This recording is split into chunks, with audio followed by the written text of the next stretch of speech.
Hi, this is Carl with a Riveted Journey.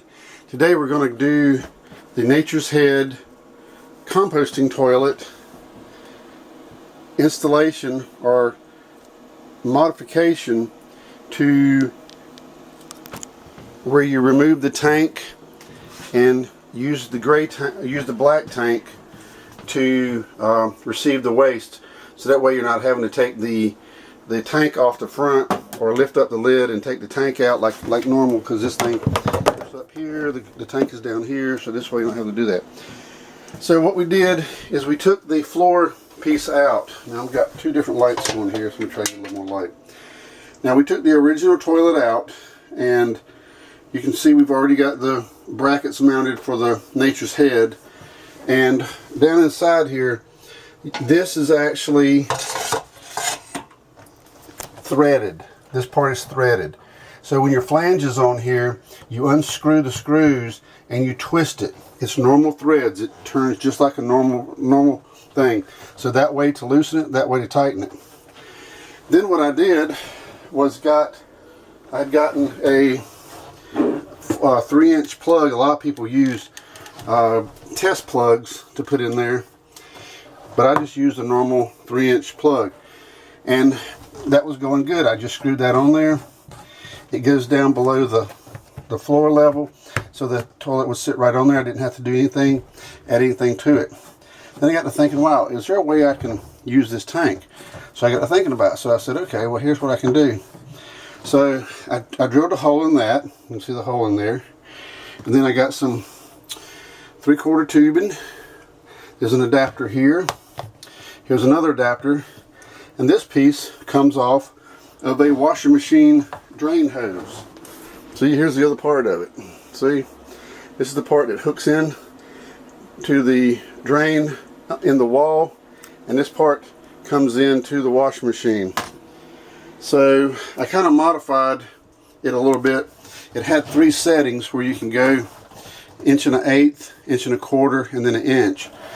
And as it turns out, this connector down here, this 1.25", am I seeing it? Where you at? There you are.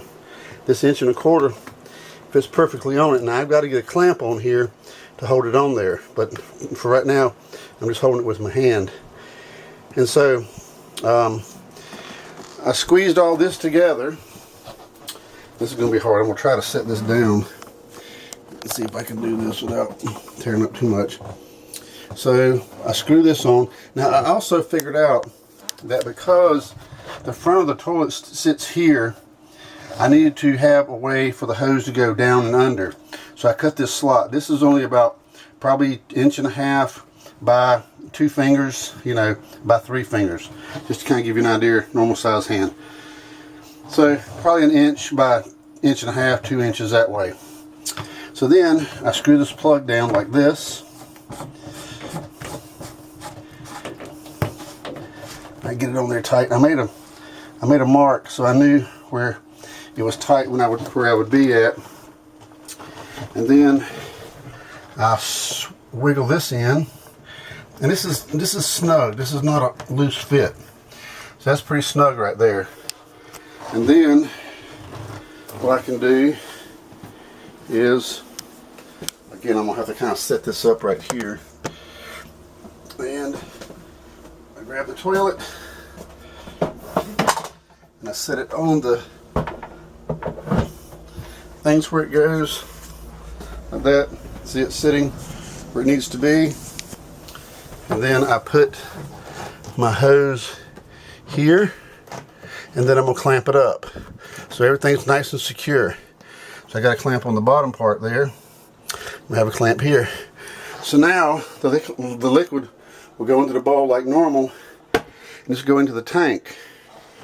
I also have a part of the original spray nozzle here that I have hooked up down below. I just cut the tube off, put a cut off in it, a little adapter there so I can hook this to it. So that way, if I need to, I can spritz a little water in here just to kind of rinse everything down.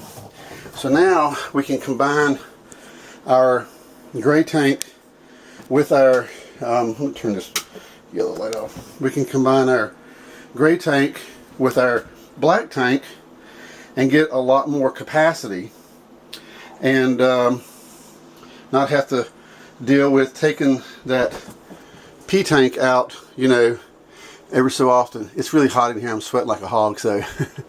Alright, well, I hope that helps you. I'm going to put a list of all the stuff in here as well, what I got and where it is. I'll actually show you. Here's the container. You can see some of the hose there, but here's the container that we got. This is actually called Eastman 10-foot universal corrugated drain hose, inch and an eighth, inch and a quarter.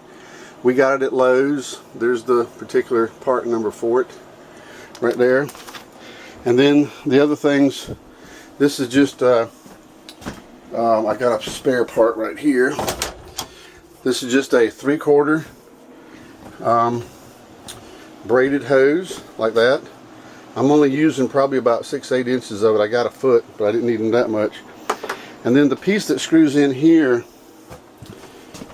this part here is actually, it's threaded on this end as a male, and it's threaded on this end as a female.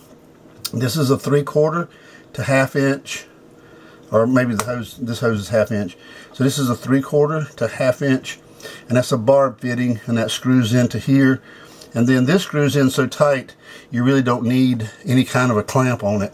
I really don't need a clamp here, but I just put one on there. But you definitely need a clamp here, because this is, it's tight, but it's not that tight. So I'm just going to put a clamp on that right there to keep that thing from sliding off. And see, there's enough flexibility, but I don't have it. I don't have it screwed down on the sides there, and I don't have the exhaust hooked up to it. Which on this particular unit, this is a 2005 31 Classic with the Dinette.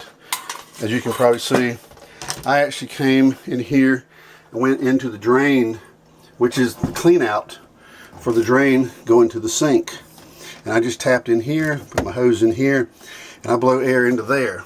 And so that blows into the gray tank, which then blows out through the exhaust system that comes on the units. So far it's worked pretty good. We haven't used it a ton. We're not full timers yet, but we're getting that way. But so there you have it. All right, hope that helps. Enjoy, and see you on the road.